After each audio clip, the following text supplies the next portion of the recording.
Hey guys, welcome to That Florida Feeling. How is everybody this week? You guys good? I'm sorry I didn't do a poll or question this week. Is still currently a very interesting week for myself. I hope you guys are having a better week than me.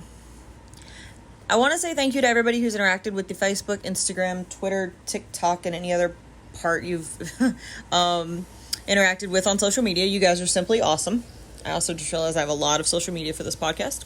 That's okay. Also, shout out to Shelly, who talks to me at 2 o'clock every morning on Instagram. You're simply awesome. You have definitely made it part of my day to look forward to talking to you about just different things in Florida. Apparently English is hard right now, guys. It is still, unfortunately, 90,000 degrees here, and looks like it'll be that way for a little while. Although it's been a very quiet hurricane season, which, I'm okay with. Especially after talking about Hurricane Andrew last week. I don't want a storm. Ever. I know it's inevitable eventually, but I'm happy with the quiet year we've had so far. So today I thought I'd talk about something kind of related to this time of the year. I know a lot of people have gone back to school. Congrats if you're a freshman. Congrats if you're a senior. Congrats if you're literally just making it through the day some days. But I wanted to talk about University of Florida. Now, I'm not going to actually talk about the history of University of Florida in this episode. Instead, I'm going to talk about something that is particular to University of Florida. So, first of all, let me give you a little background on University of Florida. University of Florida is a university in Gainesville, Florida. Gators, I'm sure you've heard of them if you're an SEC person. Not a fan of the Gators, but so, whatever. But it has been a college since about 1853. It was one of the state university systems of Florida, and that started in the 1850s. And it has operated continuously on the Gainesville campus ever since 1906. So it was the University of the State of Florida. Now it's University of Florida. And it's actually a pretty prestigious school. They are, of course, the Florida Gators are an NCAA Division I SEC team. The school's been around quite a bit, and they actually rank really well on a lot of prestigious titles. I actually looked at Florida when I was going to go, but I just didn't want to pay the out-of-state fees because I was still in Tennessee at the time. But I've heard it's a really good school. I have heard that Gainesville's kind of a fun town. That's on my list to do for episode. But today I'm going to talk about University of Florida for a different reason. I'm actually going to talk about it because the historic UF campus actually ranks among the most haunted in the nation. And that's on a couple different sources. So this is not like one person wrote an article, University of Florida is super haunted. No, this is a thing. It's a random thing to be, ranked on, but it's apparently in the top 50 most haunted U.S. campuses. It was actually number 18, which, okay, I could see it. Florida's got some really good history going on. It's an older state, so it doesn't surprise me that things would be haunted. If you hear things, that is my cat. He wants to entertain you, apparently as much as I do. So forgive me if you hear Palpatine in the background. He just got his zoomies. So, back to University of Florida. University of Florida's campus usually ranks among somewhere in the top Florida, most haunted spots in the U.S. The Speakeasy channel on YouTube has actually done something on the University of Florida campus, as well as a lot of other books and articles. Really, Palpatine, right now? Really? This is really... Oh, and you found it again. There he is. Did you hear him? He's adding to the... Get it out. Okay. Anything else to say? Okay. Sorry, guys. But, gosh, thanks, Palpatine. So, back to... Just go with me on this episode, you guys. It's been a week. So, University of Florida is actually pretty haunted. There's actually a couple books on just the University of Florida hauntings itself. And I think it's kind of cool that it is haunted simply for the fact that it adds to the campus. There's a mystique about it. Excitement, mystery that just adds to that campus life. that just makes it even better. Like, you're going to turn a corner. Are you going to meet a new roommate? Are you going to make a new friend? Or are you going to see a ghost? So, just something different. So I want to tell you a couple of these ghost stories. So the first one is a ghost in Thomas Hall. Apparently he goes by Old Steve. So the Thomas Hall opened in September of 1906, and it's actually on the U.S. Register of Historic Places. It's in the Murphy area, so it's one of the oldest structures on campus. It was originally designed as a multi-purpose building with some administrative offices and even a temporary dining room, located under the classrooms and libraries. And apparently, in the kitchen, they had a head chef named Steve. And Steve used to be known for making some noise. He apparently used to bang on pots and yell at his staff. Sounds like a wonderful person to work for. But apparently Steve never left. Residents still claim to hear old Steve making rattling noises and clanking, usually right about sunset, which is probably like a dinner rush, so he thinks his staff is not ready yet. But there's actually been many sightings of old Steve. There's a lot of eyewitness reports. There's actually one that says a former student who I guess was named Savannah, who actually used to live in Thomas Hall, never actually heard his percussive concerts, but she did witness something creepy that defied logic. She experienced the odd feeling of someone staring at her from her door by her closet, which kind of made her sick to her stomach. Yeah, that's an intense feeling. That's not a good feeling, when somebody's watching you. And if you can't see them, that's just a bit creepy. So that would not be fun.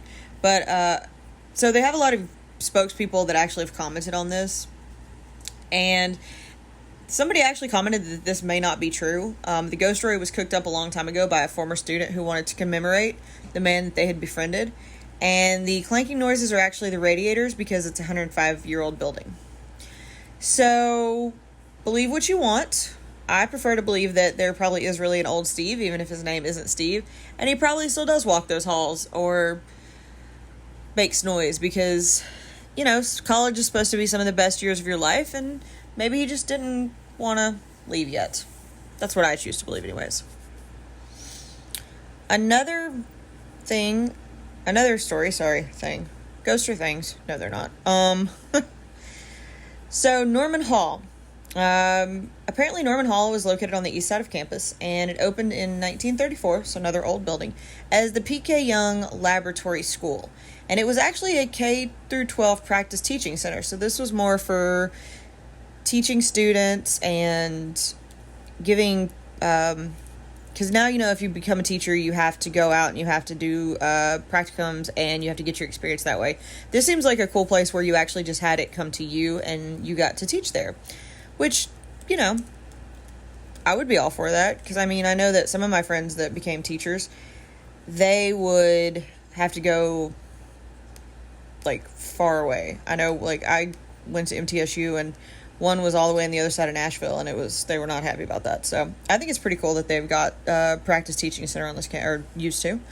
So, it's a 3.5-story building that was constructed in the collegiate Gothic style. So it's a really cool looking old building. And now it's just the College of Education. So still education going on there, just not practice teaching. They're not sure if Norman's spooky or creepy, but he is definitely there. Or the ghost in Norman. I've just named the ghost after the hall. So the ghost in Norman don't technically give off a creepy vibe, but they definitely know someone there. And especially on the second floor lounge. So an old metal hospital bed used to be in one of these rooms, and they think that it was haunted by the spirit of a school nurse. And they say that if you made the bed at night and locked the door, the sheets would be rumpled and slept on in the morning as if someone had stayed there overnight. And then there's another urban legend about the hall that a group of children perished in the Norman elevator accident in the 1930s. And you can now hear children's laughter and pattering of little feet. And they've been reportedly echoing in the corridors late at night. Okay. Y'all, there is nothing creepier than ghost children. I don't know why. I just find that to be absolutely creepy. I would be out at that exact moment. They also think that a ghost of a small girl roams the 3rd floor and you can feel her icy chill. That's going to be a nope. Nope, not for me. So I will not be visiting Norman Hall if I ever do go to UF for any reason. Just going to avoid that one. There is another more tragic story that happens in the Beatty Towers. The Beatty Towers are supposedly haunted by a sobbing ghost of a UF student who leapt to her death in the 60s or 70s.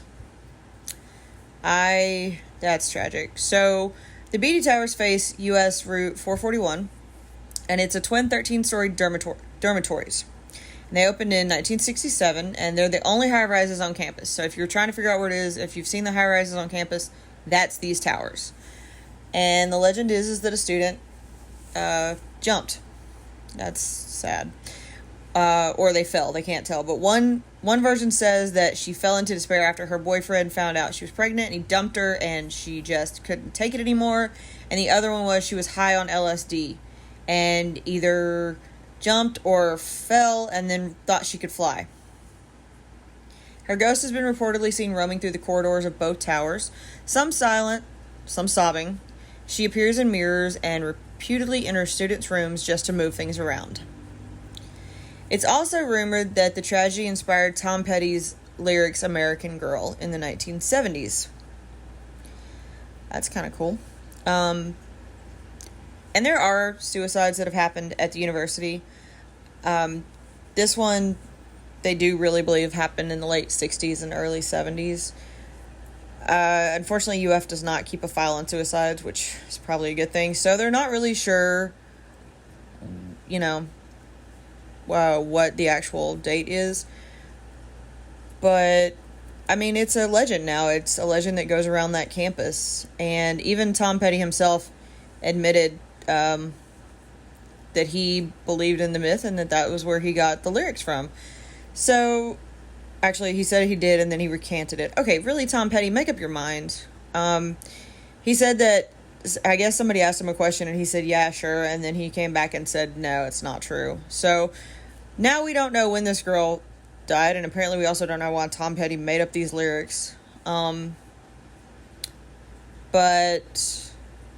I forgot Tom Petty died. I forgot he died a while ago. No, that's not cool. Anyways, so UF has a lot of ghost stories. These are the top 3. So the Beatty Towers, Norman Hall, and Thomas Hall, and they just won't be giving up their ghost anytime soon. Now, you're like, did you really just record a 12-minute podcast? No, I didn't record a 12-minute podcast. We're still talking about Gainesville, so we're still going to talk about some Gainesville ghosts. I just thought it would be cool to kind of open with the University of Florida one, since it is back to school time. But apparently Gainesville is pretty paranormal. I think that whole area kind of is. But apparently Gainesville has a lot more ghosts than it's willing to give up. So, here's a couple more ghost stories from that area. And I'll give you a really quick rundown. Gainesville has had a bad past, or a tragic past. 200 people were killed in a tornado in 1903, and then again in 1936. Not 200 people each time, but total from just those two. And then, that's probably gonna lend some, I'd be upset. And tragedy usually brings out hauntings, so it doesn't surprise me that there would be ghosts from things like that. So the first one we're going to talk about is the Adams House. The Adams House is over a 100-year-old home that sits on the edge of Brenow Avenue, and is supposed to be pretty active. So it's a 2-story, kind of unassuming white house that's been in Gainesville for over 100 years. And the home was built so it was 1909, so it's definitely over 100 years. And it was built by a resident named John Adams, and he lived there with his wife Pearl and his 2 daughters. And Amos is the one that's talking about this, because I think I just completely confused you guys. Sorry about that. So Amos is the one talking about the story that I got my notes from. John Adams is the one that actually lived in the house. Sorry about that, guys. Apparently this home, though, is well known as an urban legend. The house has movements, odd noises, sounds, and somebody believes that it's a little boy in the house. And the reason they believe it is because there's been a couple different, of course, people have reported sightings, noises, and then a couple people went in and did a ghost hunt, and that's the Amos person I'm talking about. They did this ghost hunt, and they put a ball on the top floor, and it rolled by itself down the hallway. And they discovered that through some history digging that the Addams family, did live there, but they don't. Now they're not sure where the little boy or little girl came from. They aren't sure if it was the Addams family, like, grandchild or later on, but they have heard little children calling out for their mamas, and they have heard walking and laughing. Again, guys, ghost children are not cool. Sorry. Okay. Anyways, they believe that the child that died there was a child that died of appendicitis in the house. And, oh, that's really sad. She died of appendicitis. Oh, that's really sad, you guys. Sorry. So it was an Addams family member. The little girl did die from appendicitis, but apparently Addams was so distressed by death that he committed suicide because this family member had passed away. And so, anything with suicide is often usually got a lot of emotion attached to it. And so, it doesn't surprise me that this house would be haunted. And people have said that they sense a presence in the house. And it comes and goes. It's actually a really cool looking old house. Actually really unassuming. But it sounds like it has a very tragic past, so it doesn't surprise me. So if you're ever in Gainesville and you want to see the Addams house, keep an eye out for a little girl or a little boy and see if you can wave to them. So the next one I'm going to talk about is Hall County Library. And this is the legend of the Lady of the Library. She has quite a reputation in Gainesville. And people have been investigating this ghost for over 20-something years. And most people have apparently seen or heard from her. And she apparently makes herself known to a lot of people. The lady would apparently be seen in the window out of the tiny parking lot. And she was known to be heard and things would be moving around. So, I don't know. I mean, I think if I was going to haunt anywhere, a library would be pretty cool. They think that it's actually Teresa Elizabeth Brown. By the way, Teresa, that's a really cool name. So, Teresa Elizabeth Brown, who resided on the library's property in the 1800s, so before the library. She apparently died in 1855 and was buried at the local cemetery, the Alta Vista Cemetery. And at some point, apparently, there was a fire in Gainesville. And she was worried because her husband was battling fire. And so, apparently, she's reliving the time where she would go to the window and look for him.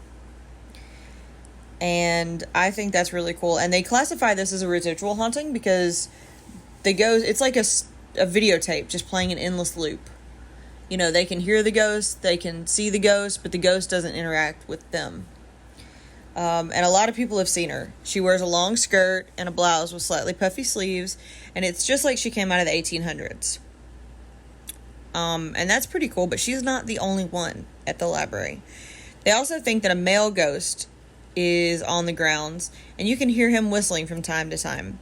There's apparently also a grumpy old man who likes to hang out in the genealogy section, and a little girl who spends her time near the children's books. I think that's sad. But I think if I was going to haunt somewhere, it would definitely be a library. The grumpy ghost, apparently you can tell he's really grumpy. He's kind of hostile, and he'll apparently talk to you, and he'll yell at you to get out. If a ghost yells at me to get out, answer's heard. I'm done. I hear you. I'm out. Apparently there was an investigation that someone did in 2016, and they got locked out. Like, they were with a group and they went out to do something and they came back and the door was locked. And so they knocked on the door to let them go in, and the staff tried to open it from the other side and it wouldn't open. And they were like, it's not locked. It's not locked. It just won't open. That's kind of creepy.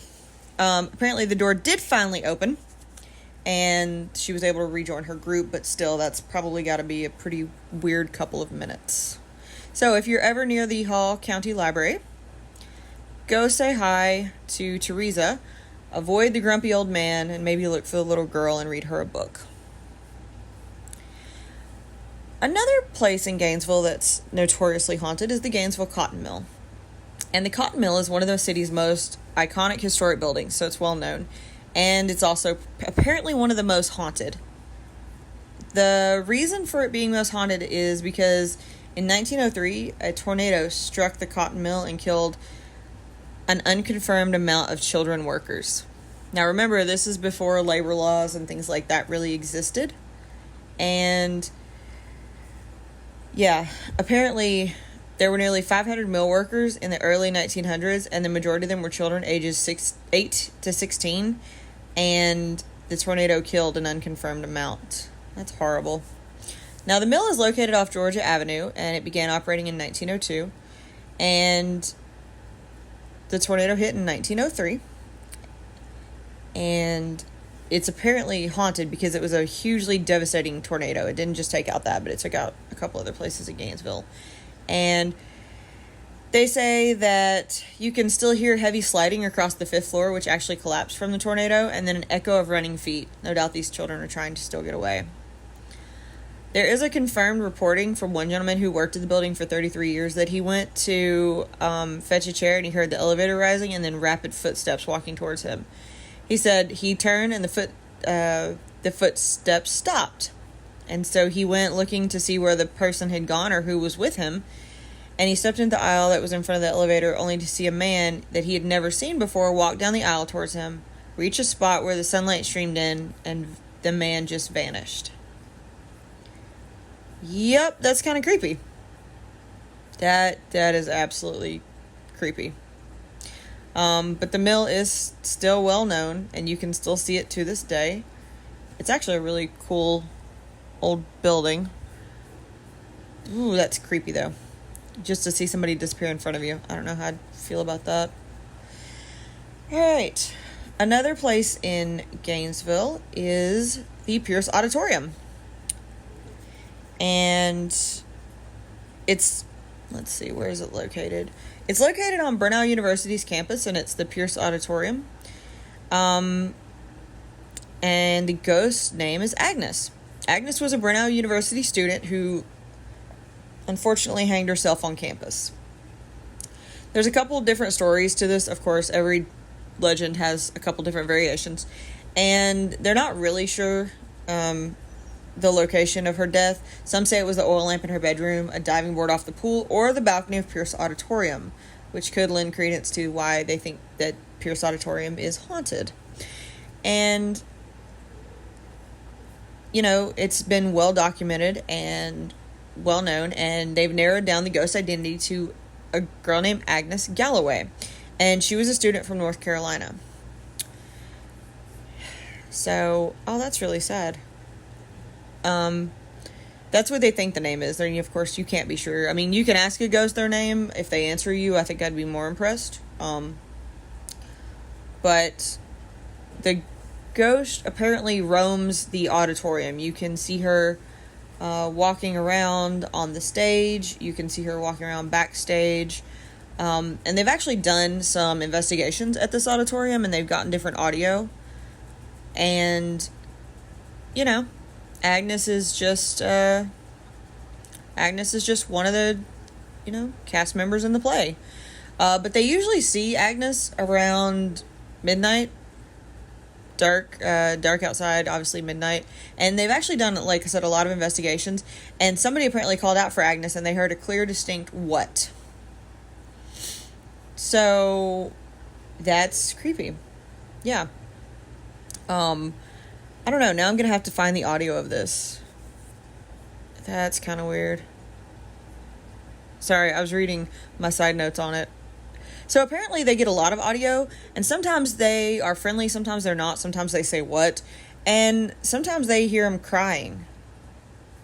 That's sad. Oh, for the girl who committed suicide. Side note, guys, if you're having a bad day, reach out. I answer emails and everything if you just want to say hi, but don't feel like that's got to be it. Especially, I know a lot of people are going back to school right now. It will get better, guys. Don't stress over it. You know, things get better. All right. The last place that we're going to talk about, I believe, is Alta Vista Cemetery in Gainesville. And, of course, you know, most people assume cemeteries are kind of haunted.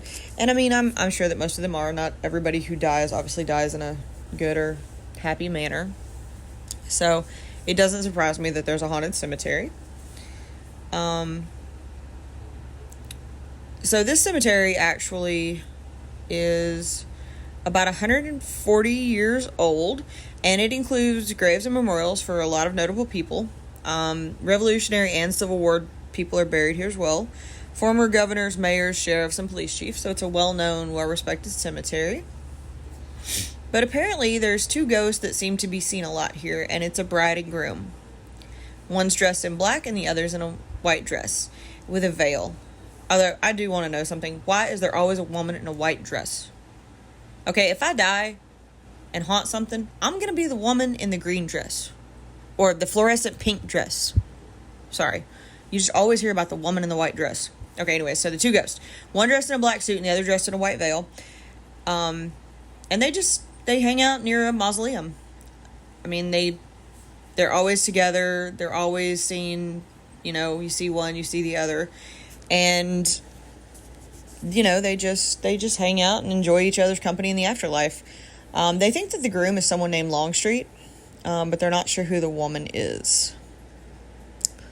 But yeah, there's apparently plenty of sightings of these two people. They're apparently well known. Now I kind of want to go see these two people. Sorry, I was reading the rest of my notes. So yeah, if you go and you look for the groom, the bride and groom, be on the lookout also for another man that haunts the cemetery. There is possibly a military veteran who roams these grounds. And apparently this ghost is familiar with dog training. There's a lot of reports of dogs that go into the cemetery and just begin doing dog tricks. Like, so the dog, they said one lady, I read one where the lady was like, yeah, I took my dog on a walk and it just sat. I didn't give it a command. It just sat. And then I tried to get it to come with me and it did not let up. Which, I mean, yeah, that's kind of creepy because, animals can see things we can't. I don't know if that would be something I would have fun with, especially if my dog was not obeying and then obeying something couldn't see. That'd be a little weird, especially in a cemetery. Although I do kind of want to go to the Alta Vista Cemetery now just to see the bride and groom. I don't know. If any of you guys have seen any of these ghosts I'm talking about, let me know. I think that'd be really kind of cool. Alright guys, one more. I wrote a lot of these out. I don't want to bore you guys on this episode. So there's a Sweetwater Inn, which is a plantation house. It's actually the Sweetwater Inn Bed and Breakfast. It's actually two houses. One is blue and the other is pink. It actually looks very cool. It looks like a very old dollhouse. And the blue house is haunted by spirits who roam the attic. And guests at their house have reported feeling heavy on their chest while they're trying to sleep. And the maids have witnessed the cabinet doors and drawers opening and closing on their own. They also report a general uneasy feeling in the house. And the owners have said to have seen ghostly figures in the upstairs window. No one knows who these ghosts are or how long they've been there. But they definitely make their presence known in the inn. That's creepy. That's very creepy. Alright, another one is the Wayside Antiques. It's a little bit south of downtown Gainesville. It's actually off 75.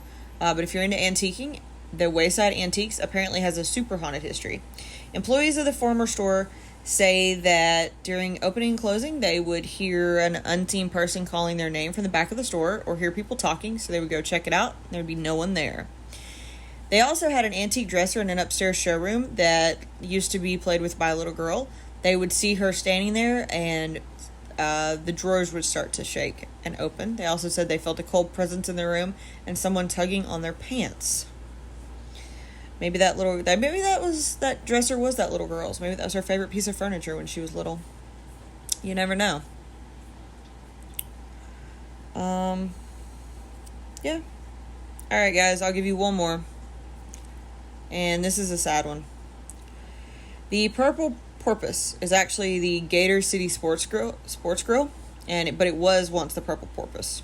Although I think that's a cooler name, the Purple Porpoise. Although if you're drunk, try and good luck saying that one. So it was actually sold by the original owners because they wanted to get away from the spirits. They say that these spirits were so bad they inhabited an upstairs hallway and restroom. And it probably comes from the fact that in the 1960s, a girl was reportedly brutally attacked and killed in the bathroom. There's not much details on the attack other than that it did happen. But after that, a lot of women say they have been attacked by a spirit lurking upstairs.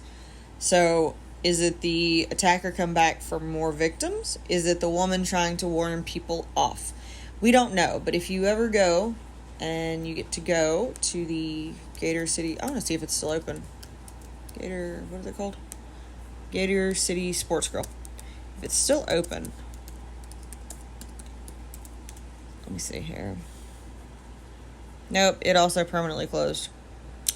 Okay, well, I just want to know if that, if it still roams around, you know? Apparently it closed. Interesting. I'm looking at pictures of it. It looks like a dive bar. Yeah, I'd be a place I'd hang out. Other side note, I wonder if ghosts hang out after places close.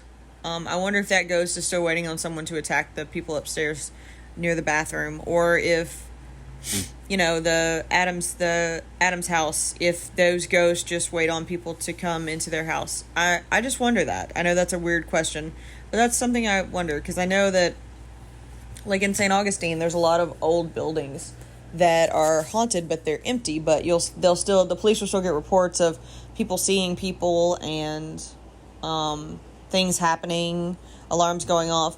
So I just wonder if the ghosts are happy being left on their own, or do they get lonely?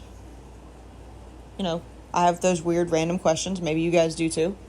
But needless to say, if you're in Florida, there's not a shortage of tourists, and there's certainly not a shortage on ghosts. In fact, I'm pretty sure that most cities in Florida have one or two or many types of hauntings, depending on the area that you're in. Hope you guys have enjoyed the haunted Gainesville. I just thought that would be something different. It just kind of struck me because I was like, oh, people are going back to school. Let's talk about it. And you know what Florida also has a lot of, you guys? Florida man. Definitely Florida man. You hear about him every day on the news. It's become a part of life here. You know, you just can't wait to see it. So today's Florida man actually comes to us from Milton, Florida. And a Milton man was arrested after a fight that allegedly started when the man was caught humping someone's dog. I have so many questions. Okay, apparently John Miller, 33, was charged with domestic violence, aggravated assault, and criminal mischief. I would say animal abuse should have probably been in there. Apparently he was caught humping a dog, and the owner confronted him. Miller attacked him, punching him, and destroying items near his house. Miller also grabbed a knife and threatened him before the man got away. And looking at this guy's picture, that's rude. So, beware of Florida man. And you thought the only thing that you had to watch out for was gators when walking your dog. Nope. Florida man is out there and he is real. Alright guys, I hope you enjoyed this episode. Sorry if it was a little jumpy. My notes kept going in and out. I apologize. And Palpatine, you got to hear my special guest, who is now asleep like he never did anything wrong. Cats. But I hope you guys enjoyed it. I thought it would be something fun to start and to do Gainesville. I'll eventually do a history part of Gainesville because there's so much to that city and it is really cool. But I just thought it was really interesting that the University of Florida is one of the top ranked, or number 18 out of 50 haunted campuses in America. That always fascinates me. Alright guys, if you have any questions, concerns, comments, please email. If you have any suggestions also, I don't know if I just said that. It's been a long week, you guys. But yeah, please email me, reach out on social media. If you have a second, I would really appreciate a 5-star review on Google Google Podcasts, Apple, Spotify. Yep, those are the 3. If you have a second, I would really appreciate it, guys. You guys have been simply awesome. And thank you for helping make this podcast something fun. I hope that you guys have a great week. I hope that you stay hydrated. I hope that the weather cools down for all of us. I hope that if you're dealing with the floods, that it's not too bad. And as always, guys, that's your daily dose of sunshine.